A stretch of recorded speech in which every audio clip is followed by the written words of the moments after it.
পাকুন্দিয়ার পাঠুয়াভাঙ্গা ইউনিয়নের কুমরি নূর হুসাইনি আলিম মাদ্রাসার মাঠে পাঠুয়াভাঙ্গা ইউনিয়ন আওয়ামী লীগের প্রতিষ্ঠাতা সাধারণ সম্পাদক ও মুক্তিযুদ্ধের অন্যতম সংগঠক ডাক্তার গিয়াসউদ্দিন স্মৃতি ফুটবল টুর্নামেন্ট 2024 এর ফাইনাল ম্যাচ অনুষ্ঠিত হয়েছে।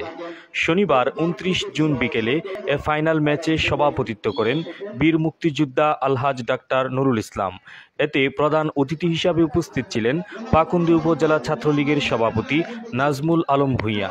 খেলার শুভ উদ্বোধন করেন যুবনেতা লুকমান হোসেন নাসির। এ সময় আরও উপস্থিত ছিলেন রফিকুল ইসলাম রফিক, ব্যাংকার রফিকুল ইসলাম বাবলু, নজরুল ইসলাম, সেলিম মিয়া প্রমুখ। খেলায় 2-0 গোলে টাইগার ফুটবল স্কোয়াডকে পরাজিত করে সরকার ফুটবল একাদশ বিজয়ী হয়।